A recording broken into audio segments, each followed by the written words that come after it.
दोस्तों, आप जो भी वीडियो देख रहे हैं यू आर के चैनल से देख रहे हैं। वीडियो को लाइक कर दो, चैनल पे नए हो तो चैनल को सब्सक्राइब कर दो। दोस्तों, एक नगर में एक महान बौद्ध भिक्षु रहा करते थे। वह बहुत ज्ञानी थे और बहुत ही शांत स्वभाव के थे और उनकी यह बात ही उनकी विशेषता भी थी। एक बार की बात है, बौद्ध भिक्षु नगरवासियों को उपदेश दे रहे थे। बौद्ध भिक्षु कह रहे थे कि शब्दों में जीवन बदलने की शक्ति होती है। अपने शब्दों से जीवन बदलो। हम जो भी शब्द अपने लिए या दूसरों के लिए कहते हैं या जो भी बातें करते हैं, उस पर हमें ध्यान देना चाहिए। इतना कहकर बौद्ध भिक्षु ने अपना उपदेश समाप्त किया और वहां से चले गए। एक दिन वह बौद्ध भिक्षु एक मार्ग से होकर गुजर रहे थे। उसी मार्ग से एक युवक होकर गुजर रहा था। उस युवक ने जब उन बौद्ध भिक्षु को देखा तो वह जोर जोर से हंसने लगा और कहने लगा, अरे साधु महाराज, आप तो ढोंगी हैं आपके उपदेशों में। यह कहने से कि शब्दों में बड़ी ताकत है, आपकी बात सत्य नहीं हो जाएगी। यह सब सिर्फ बातें हैं।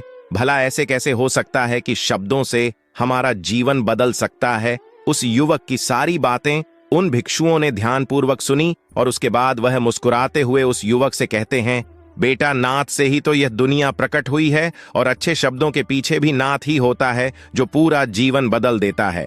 वह बौद्ध भिक्षु उस युवक से कहते हैं, देखो, मैं तुम्हें अपने अनुभव से बता रहा हूं, लेकिन फिर भी तुम्हें यकीन ना हो तो तुम इसे खुद आजमा कर देख सकते हो। उन बौद्ध भिक्षु की यह बात सुनकर युवक थोड़ा सा गंभीर हो गया। उसने काफी सोच विचार किया और उसके बाद उन बौद्ध भिक्षु से कहता है, हे गुरुवर, अगर ऐसी बात है तो आप मेरे साथ चलिए। मेरा छोटा भाई है जिसकी उम्र करीब 25 वर्ष है और उसे ना जाने क्या हुआ है। वह करीब 3 वर्षों से कुछ भी नहीं करता, बस लेटा रहता है। दिन भर वह कुछ ना कुछ सोचता रहता है। उसकी यह हालत देखकर हम सब बहुत परेशान हैं। माता पिता भी बहुत चिंतित रहते हैं। हम सब ने कई तरीके अपनाए, कई योजनाएं अपनाई, लेकिन कुछ भी काम नहीं आया। हमने कई बार उससे बात करने तक की कोशिश की, लेकिन वह हमसे कुछ भी नहीं कहता। परिवार का हर एक सदस्य पूरी तरह से थक चुका है, हार चुका है। आखिर वह क्या करना चाहता है किसी को कुछ नहीं पता। तो हमारे शब्दों से उसका जीवन क्यों नहीं बदला? और जैसा कि आप कह रहे हैं कि शब्द सचमुच जीवन बदल सकते हैं, तो क्या आप मेरी मदद करेंगे? इस पर बौद्ध भिक्षु मुस्कुराते हुए उस युवक के साथ चल पड़ते हैं। वह युवक उन बौद्ध भिक्षु को एक खेत में ले जाता है और अपने भाई की तरफ इशारा करके कहता है, हे गुरुवर, यही मेरा भाई है जो पूरे गांव में आलस और मक्कारी के लिए मशहूर है। आप कहते हैं कि शब्दों में वह शक्ति है जो हमारा जीवन बदल सकती है। तो क्या आपके शब्द इसका जीवन बदल सकते हैं? अगर यह सत्य है तो आप इसका जीवन बदल कर दिखाएं। उन बौद्ध भिक्षुओं ने उस युवक के भाई को ध्यानपूर्वक देखा। वह एक पेड़ की छांव में आराम से सो रहा था। जब बौद्ध भिक्षु उस युवक के भाई के पास पहुंचे और आराम से उसके सर पर हाथ फिरा हुए कहते हैं, उठो बेटा, बहुत देर हो चुकी है। यह सोने का समय नहीं, यह तो जागने का समय है। उन बौद्ध भिक्षुओं की आवाज सुनकर वह लड़का थोड़ा सा अचरज में पड़ गया। आखिर कौन है जो मुझे इतने प्यार से जगा रहा है, वरना सभी गांव वाले तो मुझे आलसी और मक्कार ही कहते हैं। आखिर कौन है जो मुझे इतना अपनापन दिखा रहा है? उसने आंखें खोलीं और आंखें मलते हुए उसने पूछा, हे गुरुवर, आप कौन हैं और यहां क्यों आए हैं? इस पर बौद्ध भिक्षु उस युवक से कहते हैं, बेटा, यह प्रश्न तो मैं तुमसे करना चाहता हूं। तुम कौन हो, यही तो तुम्हें जानने की आवश्यकता है।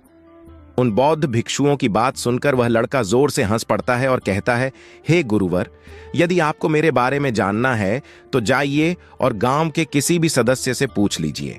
आपको पता चल जाएगा कि मैं कौन हूं। आपसे हर कोई यही कहेगा कि वह तो आलसी है, मक्कार है, तरह तरह के ताने सुनाएंगे, तरह तरह की बातें कहेंगे। इससे आपको यह जरूर यह हो जाएगा और आपको यह पता भी चल जाएगा कि मैं कौन हूं। तभी बौद्ध भिक्षु मुस्कुराते हुए उस लड़के से कहते हैं, सबसे पहले मेरी यह बात सुन लो। मेहनती इंसान के खुद के शब्द उसे अंदर तक चोट पहुंचाते हैं, इसलिए कभी भी अपने आप को कोसो मत, अपने शब्दों को सुधारो। और मेरी यह दूसरी बात भी सुन लो।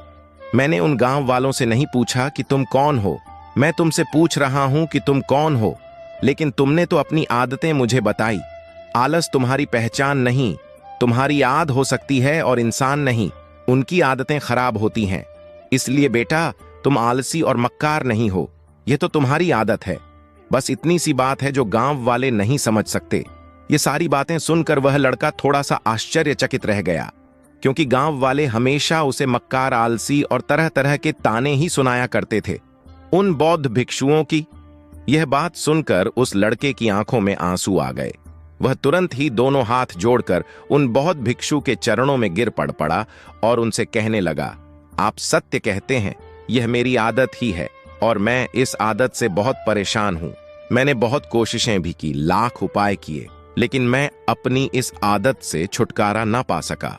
इन आदतों से बाहर आना बहुत कठिन है। मैंने कई बार आलस छोड़ने का प्रयास तक किया, पूरी कोशिश भी की, लेकिन कोई लाभ नहीं हुआ। मैं जब भी कोई कार्य करने की कोशिश करता हूं तो पता नहीं क्यों मेरा मन कहीं और भागने लगता है। मेरा दिमाग किसी और दिशा में काम करने लगता है और मैं उस काम पर ध्यान ही नहीं दे पाता। मैं क्या करूं, कैसे करूं, मुझे कुछ भी समझ नहीं आता। जब भी मैं किताबें पढ़ने की कोशिश करता हूं तो मुझे नींद आने लगती है। मन में एक अजीब सा दर्द महसूस होता है। ऐसा लगता है कि मेरा जीवन यूं ही व्यर्थ जा रहा है। और जब मैं इस दर्द को बर्दाश्त नहीं कर पाता तो मैं सो जाता हूं, ताकि जब मैं उठूं तो मुझे दर्द ना महसूस हो। और अब तो मुझे यह भी यकीन हो चुका है कि मैं इन आदतों से नहीं निकल सकता। यह आदतें मुझे नहीं छोड़ने वाली। इस पर बौद्ध भिक्षु उस लड़के से कहते हैं, बेटा, यदि तुम इस आलस की आदत को छोड़ना चाहते हो तो मैं तुम्हें एक सही उपाय बता सकता हूं, लेकिन उसके लिए तुम्हें कल सुबह मुझे मिलना होगा, तभी वह तरीका मैं तुम्हें बताऊंगा। यदि तुम उस तरीके को सीखना चाहते हो तो कल सुबह मेरे पास चले आना। इतना कहकर बौद्ध भिक्षु वहां से चले गए। लेकिन उन बौद्ध भिक्षु की सारी बातें उस लड़के के कानों में गूंज रही थीं। वह समझ नहीं पा रहा था कि आखिर वह बौद्ध भिक्षु उसे कौन सा मार्ग दिखाने वाले हैं। वह ऐसा कौन सा उपाय बता देंगे जिससे उसके जीवन से आलस्य हमेशा हमेशा के लिए खत्म हो जाएगा। देखते ही देखते रात हो गई। रात भर वह अपने बिस्तर पर करवट लेता रहा और उन बौद्ध भिक्षु की बातों के बारे में सोचता रहा। इसी प्रकार देखते ही देखते सुबह हो गई और वह लड़का उन बौद्ध भिक्षुओं के पास जा पहुंचा। वह लड़का उन बौद्ध भिक्षु को प्रणाम करता है और कहता है, गुरुवर, जैसा कि आपने कहा था, लीजिए मैं आ गया। अब मुझे वह मार्ग बता दीजिए जिसे मैं अपने जीवन से इस आलस्य को निकाल सकता हूं। तभी बौद्ध भिक्षु उस लड़के से कहते हैं, बेटा, जब भी तुम्हारा मन दुविधा में हो, तुम निर्णय ना ले पा रहे हो और तुम्हारे मन में तरह तरह के प्रश्न उठ रहे हो कि मैं क्या करूं, कैसे करूं, इस कार्य को पूर्ण कैसे करूं, यह सब कैसे होगा, तब तुम वास्तविकता में अपने अतीत से सोच रहे हो कि पिछली बार तुम्हारे ऐसा करने पर क्या हुआ या अतीत में तुमसे लोगों ने क्या कहा था। तो आज से कभी भी अपने अतीत से नहीं बल्कि भविष्य से सोचो। इस पर लड़का कहता है, भविष्य से? वह भला कैसे? तभी बौद्ध भिक्षु उस लड़के से कहते हैं, मान लो कि तुम्हें आज किसी भी चीज की कमी नहीं है। तुम्हारे पास वह हर चीज है जो तुम चाहते हो, वह सारी सुख सुविधाएं हैं। तो अब बताओ, तुम अपना जीवन कैसे व्यतीत करना चाहोगी? उन बौद्ध भिक्षु की यह बात सुनकर वह लड़का कुछ देर के लिए सोच में पड़ गया, क्योंकि आज तक उसने सभी गांव वालों के केवल ताने ही सुने थे। किसी ने भी आज तक उसके जीवन के बारे में उससे ऐसी बात नहीं की थी और वह गुरुवर उसे आने वाले भविष्य के बारे में उससे बातें कर रहे थे। उन बौद्ध भिक्षु की यह बात सुनकर वह लड़का खुद से प्रश्न करने लग गया कि अगर मेरे पास सब कुछ होगा, धन की कोई कमी नहीं होगी और सारी सुख सुविधाएं होंगी, तो मैं अपना जीवन कैसे व्यतीत करूंगा? कुछ देर सोच विचार करने के बाद वह उन बौद्ध भिक्षु से कहता है, गुरुवर, मैं यह दुनिया घूमना चाहूंगा, पहाड़ों पर चढ़ना चाहूंगा, समुद्र की रेत पर चलना चाहूंगा और मैं एक बहुत बड़ा व्यापारी बनना चाहूंगा। तभी अचानक उस लड़के का ध्यान टूट गया और वह उन बौद्ध भिक्षु से कहता है, परंतु हे गुरुवर, यह सब कैसे संभव होगा? केवल मेरी मात्र सोच लेने से तो यह सब पूरा नहीं होने वाला। उसके ऐसा कहते ही उसके अतीत में बीती हुई सारी घटनाएं उसकी आंखों के सामने से गुजरने लगी और वह एक बार फिर से निराश होने लगा। और अब वह यह सोचने लगा कि मेरे पास तो पैसे ही नहीं है, तो मैं भला व्यापार कैसे कर सकता हूं? ना ही मेरे पास व्यापार का कोई अनुभव है। ऐसी स्थिति में मैं भला यहां से कैसे निकल सकता हूं? उस लड़के के इस प्रश्न का जवाब देते हुए वह बौद्ध भिक्षु उस लड़के से कहते हैं, भंते, हर रात में सोने से पहले तुम हर दिन अपना लक्ष्य एक कागज पर लिखो और सुबह उठकर सबसे पहले उस लक्ष्य को देखो और सोचो कि उस लक्ष्य को पाने के लिए तुम आज क्या कर सकते हो, और जो भी तुमने उस कागज पर लिखा होगा उस कार्य को उसी दिन पूरा करने की हर मुमकिन कोशिश करो। इस पर वह लड़का कहता है, ठीक है, आप सच कह रहे हैं, लेकिन जब मैं बहुत सोचने लगता हूं तो मेरा मन बेचैन होने लगता है और मन में तरह तरह के विचार उठने लगते हैं, और इन विचारों को शांत करने के लिए मैं सो जाता हूं ताकि वह विचार मुझे परेशान न कर पाए। उस लड़के की इस समस्या का समाधान करते हुए वह बौद्ध भिक्षु उस लड़के से कहते हैं, बेटा, अंतर की चाल को पकड़ो और शब्दों की मदद से नया भविष्य बनाओ। तभी लड़का कहता है, हे गुरुवर, आप क्या कहना चाहते हैं? मैं आपकी बात समझ नहीं पा रहा। इस पर बौद्ध भिक्षु मुस्कुराते हुए कहते हैं, बेटा, कैसे होगा? यह जो सवाल है यह सवाल नहीं, बल्कि एक डर है जो तुम्हारे अंतमन में बैठा हुआ है, जो तुम्हें अगला कदम लेने से रोक रहा है, तुम्हें कदम आगे बढ़ाने से रोक रहा है। यदि तुम वास्तविकता देखो तो किसी को भी नहीं पता होता कि वह कार्य कैसे होगा, लेकिन एक इंसान जब दृढ़ निश्चय कर लेता है तो वह अपने उद्देश्य को सामने रखकर लगातार प्रयास करता रहता है और वह अपनी सफलता प्राप्त कर ही लेता है। तभी वह लड़का उन बौद्ध भिक्षु से कहता है कि हे गुरुवर, अगर ऐसी बात है तो मन में बार बार चिंता क्यों होती है? मन बार बार बेचैन क्यों हो उठता है? इस पर बौद्ध भिक्षु कहते हैं, बेटा, क्योंकि तुम्हें डर है कि तुम कमजोर हो। तुम्हारे अंतर्मन में बैठा है कि तुम में कुछ कमी है, तुम किसी काम के नहीं हो, और यही कारण है कि तुम कोशिश करने से डरते हो, क्योंकि तुम्हारा अंतमन हमेशा तुम्हें रोकता रहता है। जब भी तो कोई कार्य शुरू करना चाहते हो, तुम्हारा मन तुमसे पहले कह देता है, इससे आगे मत बढ़ना, अन्यथा तुम हार जाओगे, और इसी कारण तुम्हें चिंता होने लगती है, तुम्हारा मन बेचैन होने लगता है। तभी वह लड़का कहता है, गुरुदेव, आपने जो कुछ भी कहा वह बिल्कुल सत्य है, लेकिन अब आप ही मुझे बताइए कि मैं इस परेशानी से बाहर कैसे निकलूं? इसका जवाब देते हुए वह बौद्ध भिक्षु उस लड़के से कहते हैं, बेटा, इस समस्या का समाधान बहुत ही आसान और सरल है। तुमने देखा होगा कि अक्सर ही हम अपने आप को दोष देते रहते हैं, अपने आप को तरह तरह के अपशब्द कहते रहते हैं जो हमारे अंतर्मन में जाकर बैठ जाते हैं और वहीं हमें आगे बढ़ने से रोकते हैं।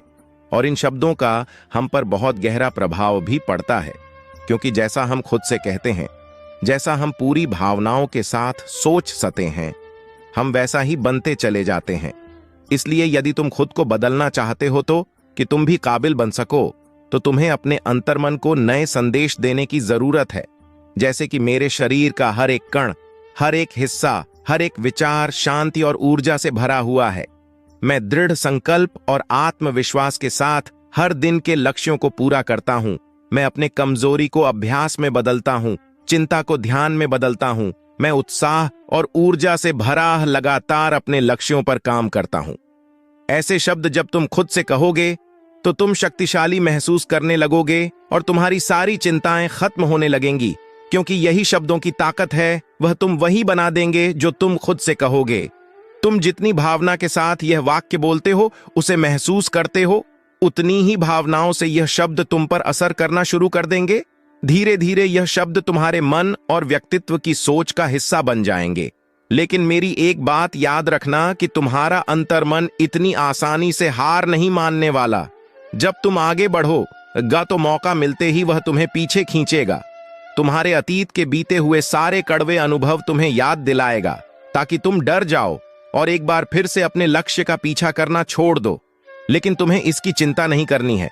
उन सकारात्मक शब्दों के कारण तुम्हारा मन सकारात्मक विचारों को स्वीकार करने लगेगा।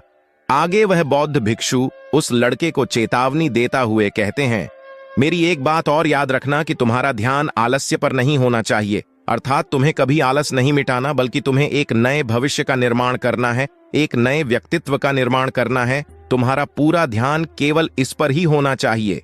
उन बौद्ध भिक्षुओं की बात सुनकर लड़का कहता है, ठीक है गुरुवर, आप जैसा कहते हैं मैं वैसा ही करूंगा।